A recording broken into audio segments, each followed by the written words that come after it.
ఆరోగ్యాభిలాషులందరికీ నా హృదయపూర్వక నమస్కారములు. రాత్రిపూట నిద్ర మెలుకుండాలని చాలామంది కాఫీ టీలు తాగుతుంటారు. నిజంగా కాఫీ కానీ టీ కానీ ఇట్లాంటివి త్రాగితే నిద్ర రాదు అనేది 100% కరెక్ట్ అయిన వాస్తవమే. అసలు కాఫీ టీలు తాగితే నిద్ర ఎందుకు రాదు అనేది మనం గతంలో కూడా చెప్పాం. అసలు కాఫీ టీలు త్రాగని వాళ్ళు ఉన్నారు, చాలామంది ముట్టుకోరు. 12 ఏళ్ళు 15 ఏళ్లలో పిల్లలు కాఫీలు టీలు తాగరు. ఆ పైబడిన వయసు వారు చదువులకు బయటికి వెళ్ళినప్పటి నుంచి ఫ్రెండ్స్తో అలవాటు అవుతూ తాగుతుంటారు. కానీ చిన్న వయసు పిల్లల నుంచి కాఫీలో ఉండే కెఫిన్ ఏదైతే నిద్ర రాకుండా దూరం చేస్తున్నదో అది చిన్నపిల్లలకు కూడా వెళ్ళేటట్టు చేస్తున్నాయి కొన్ని ఆహార పదార్థాలు. చాలామంది నేను కాఫీ టీలు అసలు ముట్టుకోని అనుకుంటున్నారు. మరి అలాంటి వరకు కూడా కెఫిన్ లోపలికి వెళ్ళి మరి పిల్లల దగ్గర నుంచి పెద్దల వరకు నిద్ర సంబంధమైన సమస్యలకి, స్ట్రెస్ పెరిగిపోవటానికి కారణమవుతున్నది ఈ కెఫిన్ అనేది. ఈ కెఫిన్ అనేది ఏదో కాఫీలో అయితే 80-90 mg 100 mg మధ్యలో ఉంటుంది సుమారుగా. ఒక కప్పు కాఫీ తీసుకున్నప్పుడు మన బాడీ ఒక 200 mg వరకు సుమారుగా ఏ రోజుకి ఆ రోజు హ్యాండిల్ చేసి దాని యొక్క సైడ్ ఎఫెక్ట్ అని తొలగించగలిగే సామర్థ్యం ఉంది. కానీ ఈ 100-200 mg మనకి డ్యామేజ్ క్లియర్ చేస్తున్నప్పటికీ నిద్ర మీద కూడా డిస్టర్బెన్స్ చూపుతుంది. మరి పిల్లలు కానీ కొంతమంది పెద్దలు కానీ కాఫీ టీలు ముట్టుకోని వారికి కెఫిన్ ఎట్లా వెళుతున్నా తెలుసు కదా. చాక్లెట్స్లో, డార్క్ చాక్లెట్స్లో చాలా కెఫిన్ ఉంటుంది. దగ్గర 100 గ్రాములు అట్లా తీసుకున్నా అంటే 400 mg వరకు కెఫిన్ వెళ్ళిపోతుంది పెద్ద చాక్లెట్లు. Ice creams, cool drinks, energy drinks, కొన్ని రకాల బేకరీ ప్రొడక్ట్స్, ఇలాంటివన్నిటిలో కెఫిన్ తయారీలో కలుపుతుంటారనమాట. ఈ కెఫిన్ అనేది మరి పిల్లల దగ్గర చాక్లెట్లు, బిస్కెట్స్, ఐస్ క్రీమ్, కూల్ డ్రింకులు పిల్లలు కూడా తాగుతున్నారు కదా, దాని ద్వారా వెళ్ళిపోతుంది అనమాట. ఇట్లా లోపలికి వెళ్ళిన కెఫిన్ అనేది మరి ఈ ఏజ్ పిల్లలకు కూడా, పెద్ద వయసు వారికి, కాఫీ టీలు అలవాటు లేని వారు కూడా నిద్రకి ఎట్లా ఆటంకం కలిగిస్తున్నది అనే విషయానికి వస్తే, నిద్రపుచ్చే హార్మోన్ మెలటోనిన్. అట్లాగే నైట్ బాగా రిలాక్స్ అవ్వాలంటే నైట్ టైం మన బాడీలో మెలటోనిన్తో పాటు ఎడినోసిన్ అనే హార్మోన్ కూడా రిలీజ్ అవుతుంటాయి. ఇవన్నీ బ్రెయిన్ సెల్స్లోకి, నర్వ్ సెల్స్లోకి, అన్ని సెల్స్లోకి వెళ్ళి ఎలా చేస్తాయి? రిలాక్సేషన్లోకి వెళ్ళటం కోసం ప్రతి కణము లోపల ఈ మెలటోనిన్, ఎడినోసిన్ అనే వెళ్ళి ప్రతి కణము లోపల ఎనర్జీని రిలీజ్ చేసే కేంద్రాలు, మైటోకాండ్రియాలు అంటారు కదా, అలాంటి వాటికి సిగ్నల్ ఇచ్చి అవి ఎనర్జీని ఎక్కువ ప్రొడ్యూస్ చేయకుండా అవి రెస్ట్లోకి వెళ్ళేటట్టు ఈ 2 హార్మోన్లు చేస్తాయి అన్నమాట. అట్లా సెల్స్లో ఎనర్జీ ప్రొడక్షన్ తగ్గుతున్నది అనుకోండి, ప్రతి సెల్ రెస్ట్లోకి వెళుతుంటే మీకు ఆటోమేటిక్గా రిలాక్సేషన్లోకి బాడీ అంతా వెళ్ళిపోతుంది, నిద్రలోకి వెళ్ళిపోతారు. అందుకని ఈ 2 హార్మోన్స్ ప్రతి కణము లోపలికి వెళ్ళి ఎనర్జీ ప్రొడక్షన్ తగ్గించి బాడీ అంతా, ఎందుకంటే ఎనర్జీ ప్రొడ్యూస్ అయ్యే కొద్దీ హీట్ ప్రొడ్యూస్ అవుతుంటుంది కదా, ఆ హీట్కి బాడీ అంతా మెటబాలిజం యాక్టివ్గా ఉంటుంది కదా.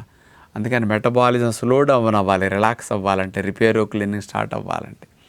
అందుకని ఈ 2 హార్మోన్స్ అలా మెటబాలిజం స్లో డౌన్ చేస్తూ రిలాక్సేషన్లోకి తీసుకెళ్ళడానికి ఉపయోగపడతాయి.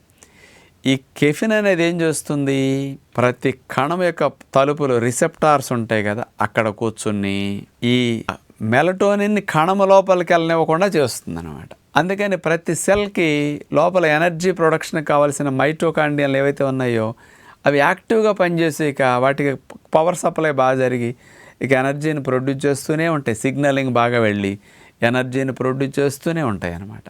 అందుకని రిలాక్సేషన్లోకి వెళ్ళలేవు. అందుకని నర్వ్స్ కానీ, బ్రెయిన్ కానీ ఇవన్నీ రిలాక్స్ అయితేనే ముందు ఆర్గాన్స్ అన్నీ రిలాక్సేషన్లోకి వెళ్తాయి.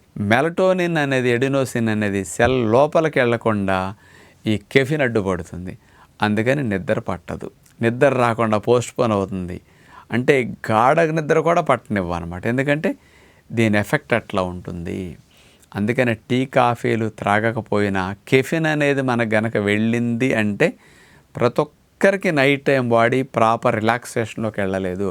ప్రాపర్ రిలాక్సేషన్లోకి వెళ్ళలేకపోతే హాని కలిగించే కెమికల్స్ని, టాక్సిన్స్ని నైట్ టైం బాడీ అంతా క్లియర్ చేసుకోలేదు, తొలగించుకోలేదు. అవన్నీ డిపాజిట్ అవుతుంటే అవయవాలన్నీ ఫెయిల్ అవుతుంటాయి, వయసు రాకుండానే రిపేర్లు వస్తుంటాయి. అందుకని ఇట్లాంటి సమస్యలన్నీ, మెటబాలిక్ డిజార్డర్స్ అన్నీ ఎక్కువ వచ్చేస్తుంటాయి. నిద్ర లేకపోతే స్ట్రెస్ హార్మోన్ కార్టిజాల్ ఎక్కువైపోతుంది. మెలటోనిన్ పనితనం తగ్గిపోతుంది కార్టిజాల్ రిలీజ్ అయ్యే కొద్దీ. అందుకని నిద్ర లేనప్పుడు వచ్చే స్ట్రెస్ వల్ల అనేక జబ్బులు వచ్చేస్తుంటాయి. అందుకని మంచిగా నిద్ర పట్టాలి. నిద్ర డిస్టర్బెన్స్ రాకుండా సెల్స్ని మెలటోనిన్ బాగా తీసుకుని బాగా సెల్స్ అన్నీ రిపేరు క్లీనింగ్ చేసుకుని బాగా రెస్ట్లోకి వెళ్ళే మెకానిజంలో ఉండాలంటే ఈ స్టిమ్యులెంట్స్ లాంటి కెఫిన్ మనకి లోపలికి వెళ్లకుండా జాగ్రత్త పడటం చాలా మంచిది. అందుకనే పిల్లలకి మీరు ఎలా నేర్పుతారు? చిన్నప్పుడు 7-8 ఏళ్ళు 10 ఏళ్ల వయసు పిల్లలు వచ్చి మీరు కాఫీ తాగుతుంటే మమ్మీ నాకు కూడా కాఫీ ఇవ్వు అంటారనుకోండి, మీరేమంటారు? బాబు నువ్వు తాగకూడదమ్మ, అప్పుడే నువ్వు చిన్నపిల్లవాడు కదా, నువ్వు అప్పుడే తాగకూడదు అంటారు. అంటే కాఫీ చెడు అని తెలుసు కాబట్టి, చిన్నపిల్లోడు కాబట్టి నీకు అప్పుడే వద్దు అని మీరు ఇవ్వట్లేదు కదా. కారణం కాఫీలో ఉండే ఔషధ గుణం కెఫిన్. ఇవన్నీ నష్టాలన్నీ మీరు పిల్లలకి ఇవ్వటం లేదు. మరి ఇక్కడ కాఫీలు ఇవ్వట్లేదు, టీలు ఇవ్వట్లేదు, కానీ మీ పిల్లలకి అవి ఉండే పదార్థాలన్నీ కొనిపెట్టేస్తున్నారు తెలియక.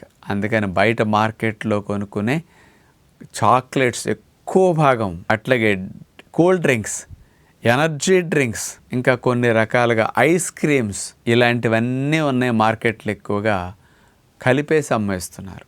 ఎందుకంటే అవి తీసుకుంటే ఒక ఉత్సాహం రావాలి కాబట్టి వాటి కోసం కలుపుతారనమాట. దాని ఎఫెక్ట్ మీ పిల్లలకి ఇండైరెక్ట్గా ఇట్లా రోజు ఎన్నో మిల్లీగ్రాముల కెఫిన్ వెళ్ళిపోవటం వల్ల ఈ brain nervous night time relaxation గురి కాకపోతే యాంగ్జైటీ స్ట్రెస్ లెవెల్స్ బాగా పెరిగిపోతాయి. దానివల్ల క్రానిక్ డిసీజెస్ వస్తాయి, డిప్రెషన్లోకి ఎక్కి వెళ్ళిపోతారు. కాబట్టి బాడీ డీటాక్సిఫికేషన్ నైట్ టైం జరుగుతుంది. మెలటోనిన్ హార్మోన్ బాడీని రిలాక్స్ చేస్తూ రిఫ్రెష్ చేస్తూ బాడీని బాగా రీఛార్జ్ చేసుకోవడానికి ఉపయోగపడే హార్మోన్, అది బాగా పనిచేయాలంటే కెఫిన్ లోపలికి వెళ్లకుండా, అలాంటి ఆహార పదార్థాలు లోపలికి వెళ్లకుండా మీరు అందరూ జాగ్రత్త పడితే మంచిదని విజ్ఞప్తి చేస్తూ నమస్కారం.